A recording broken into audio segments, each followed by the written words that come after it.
Shut up and sit down.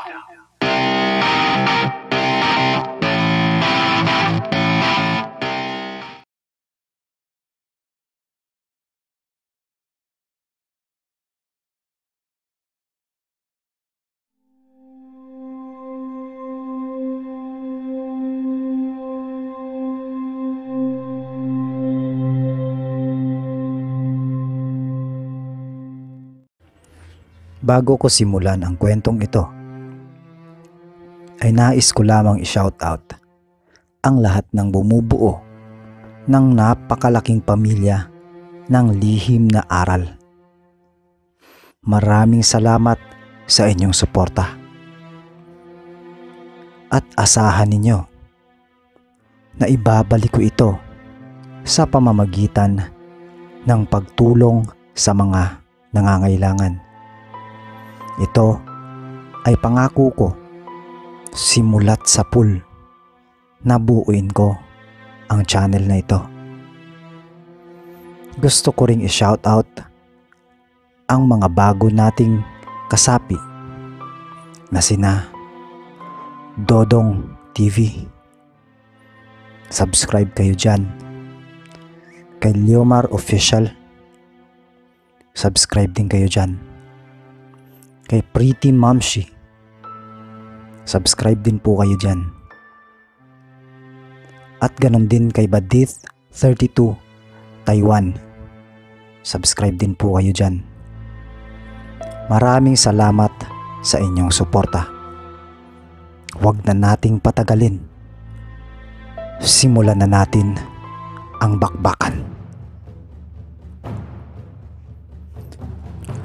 Dinukot ko ang mutya sa loob ng damit ko at isinubo ito, kasabay ng isang dasal na isa ding makapangyarihang mantra.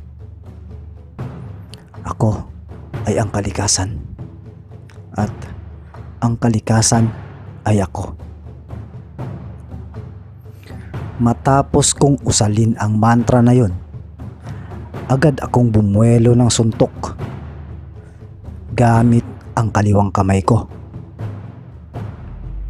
Pagharap ng nilalang sa akin, agad ko itong sinuntok sa mukha. Muli itong natumba.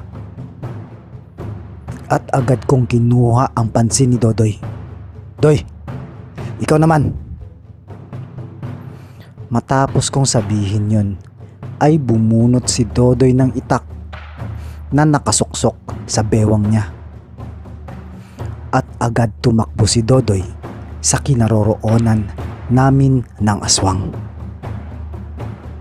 Pero sa kasamaang palad, bago pa man niya nataga ang nilalang, ay nakailag na naman ito. Sobrang bilis kumilos ng nilalang na ito. Anong akala ninyo? Basta-basta nyo lang akong mapapatay?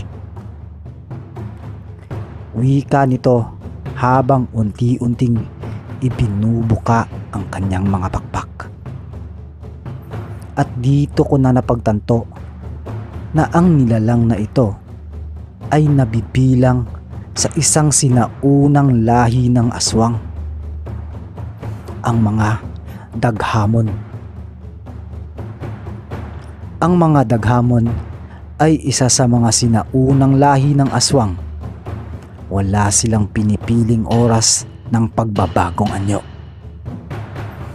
Ang isa sa pinagkaiba nila sa mga ordinaryong aswang ay ang kanilang mga pakpak, na animo ay pakpak ng uwak.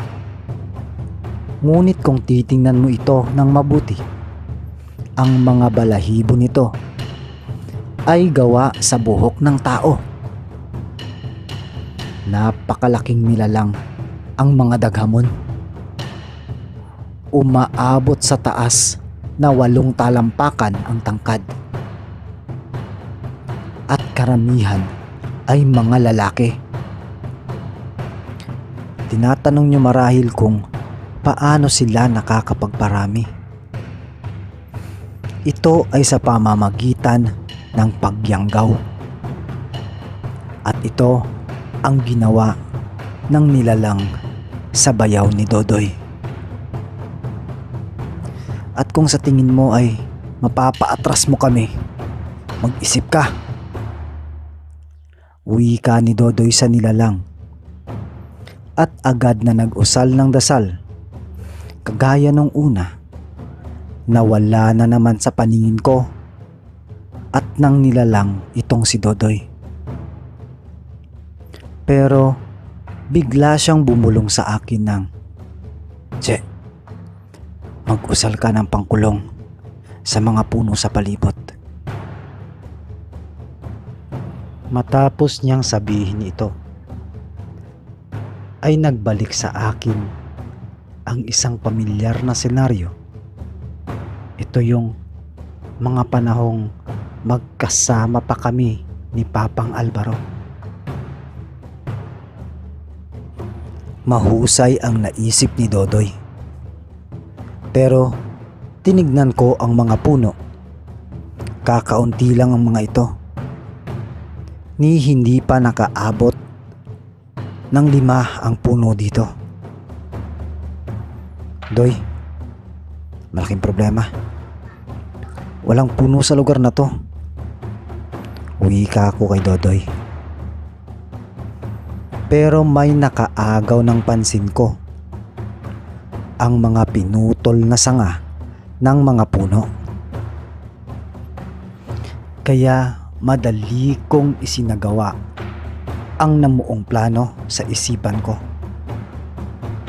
Pakunwari akong tumatakas at paisa-isa kong itinusok sa lupa ang mga sanga hanggang sa makabuo ako ng isang malaking kural sa paligid ng nilalang. At habang itinutusok ko ang mga sanga, inuusalan ko ito ng ritual na pangkulong. Kitang-kita ko ang pagtataka sa mukha ng nilalang. At nagtanong ito, Ano sa palagay mo ang ginagawa mo?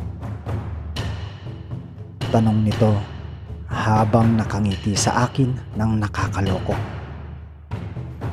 Kahit ako noong mga panahong iyon, sa gitna ng ganong sitwasyon, ay nagagawa ko pang pagtawanan ang sarili ko. Hindi ko alam kung saan nanggaling ang pakiramdam na wala akong takot na nadadama. At nang matapos kong itusok ang lahat ng kahoy, humarap ako sa nilalang na nakangiti. Sabay tanong dito, "Asa na nga ulit tayo?" At biglang sumugod ang nilalang patungo sa kinatatayuan ko. Pero naharang siya ni Dodoy at medyo napuruhan siya nito. Isang malalim na hiwa sa dibdib. Agad kong sinabihan si Dodoy na lumabas sa kural na ginawa ko. At sinunod naman niya ito. Nag-usal ako ng dasal sa palad ko at isinuntok ito sa lupa. At gumana ang dasal na inilagay ko sa mga kahoy na nakapaligid. Nakagawa ako ng isang harang. Hindi na siya makakalabas mula sa kural na yun. Nang walang ano-ano, bigla itong tumalsik at tumama sa harang na ginawa ko. Inakala ko na si Dodoy ang may kagagawan. Pero nung lumingon ako sa gawing kanan ko, nakita ko si Dodoy na nakatayo at nanlalaki ang mga mata sa nakikita niya. At nung ibinaling ko ang tingin ko sa kung nasaan ang nilalang, nakita ko ang isang pamilyar na figura. Si Anwar. Lumalakad ito papunta sa kinaroroonan ng kalaban namin. Kakaiba ang aura ni Anwar. Yung dating banayad na kulay asul ay naging matingkad na kulay kahil. Kaya animo ay naglalagablab itong apoy. Mas lalo akong napanganga nung iangat ni Anwar ang kanyang kanang kamay na parang may sinasalo mula sa langit. At dahan-dahan niyang isinara ang kamao niya, sabay buwelo at unday ng suntok sa nooy namimilipit na nilalang. Hindi kami makapaniwala ni Dodoy sa mga nakita namin. Dahil hindi ko pa nakikita kay Anwar ang ganung anyo ng kakayanan niya. Tinamaan niya ang nilalang sa dibdib. Dahilan para sumuka ito ng dugo. Kaagad na kaming lumapit ni Dodoy sa kinaroroonan niya. Tapusin na natin to, Doy. Che. Wika ni Anwar sa aming dalawa ni Dodoy. Pero pinigilan ko ito. Wag. Saglit lang, may kailangan akong malaman mula sa isang to. Wika ko sa kanila. Tinutukan ko ng daliri sa liig ang noon ay nanghihina ng nilalang at tinanong ito. Paano mo ako nakilala? At paano mo nalaman na apo ako ni Juan Dumog? Pero sa harlip na sumagot, tumingin lang ito sa akin at ngumiti ng nakakaloko. At nagsalita. Mga mula lang sa angkan ni Guyang ang ginagabayan ng mga sinaunang diwata. At matapos niyang sabihin yon, hinawakan niya ang itak ni Dodoy na nakatutok naman sa bandang puso niya at itinarak ito sa sarili. Dahilan para magbalik siya sa anyong tao. Nagulat ako dahil yung taong yun ay yung mismong tao na kinamayan ko. Ang taong nagngangalang Erminio. Binitbit ni Dodoy ang bangkay ni Erminio papauwi sa lugar nila. At habang nasa daan kami, ikinuwento ni Anwar ang nangyari sa binata matapos namin itong iwanan. Nagawa ni Anwar na hugutin palabas ang sumpa na itinanim ni Erminio. Matapos niyang gawin iyon, naikwento ng binata na siya mismo ang voluntaryo at humiling kay Erminio upang maging aswang. At pinaunlakan naman ito ni Erminio sa kadahilanang nagpapadami din sila ng bilang. Pagdating namin sa compound, nagulat ang lahat sa nakita. Lalo na nang makita nila ang bangkay ni Erminio. Alam ng lahat na isa itong aswang. Wala nga lang makapagpatunay. Pero ngayon, napanatag na ang lahat dahil napatunayan nila at napatay pa mismo ang pinaghihinalaan nilang aswang. Habang nag-uusap ang lahat, nagpulong kami nila Dodoy at Anwar. Maaaring may kasamahan pa siya sa paligid, Doy. At hinala ko, kasamahan niya ang mga tao sa palengke. Wika ko kay Dodoy. Bigla namang sumabat si Anwar. Bakit? Anong nangyari sa palengke, Doy? Hindi ko yata alam yun Nakalimutan na naming ikwento sa kanya ang nangyari. Dahil nung nangyari yun, hindi pa siya nakakarating sa lugar na ito. Kaya ikinuwento ni Dodoy ang lahat ng nangyari sa amin kay Anwar. At dahil dito, napagdesisyonan namin ni Anwar na hindi na muna babalik sa kanya-kanya naming probinsya hanggat hindi namin nalalaman kung ano ang dahilan ng pagsalakay sa amin ng mga lalaking iyon sa palengke at ni Ermenyo. Doy, matatagalan ako dito dahil siguradong babalikan ka ng mga yun. Wika ako kay Dodoy. Salamat, Che. Huwag kayong mag-alala, ako bahala sa inyo. Tugon nito. Paano naman ako? Siyempre ayoko din umalis din ng hindi nahaharap yung mga tumira sa inyo sa palengke, no? Biglang singit nitong si Anwar na mautal-utal pa. Hindi ko inakala makakakilala ako at magkakaroon ng pagkakataong makasama sa isang espiritual na labanan ang isang malayong antingero sa katauhan ni Anwar Paduan. Napag-usapan din namin ang tungkol sa Yanggaw at may inalabas si Anwar na isang maliit na garapon na sinelyuhan niya ng papel na may nakasulat na mga dasal. Ang nakalagay sa loob ng maliit na garapon na may 3 pulgada lang ang taas. Nung tignan ko ito, nakita ko ang isang malaahas na nilalang, kulay itim at makintab ang balat. Kulay pula ang mga mata nito. Yan yung inalabas ng bata. Yung bayaw mo, Doy.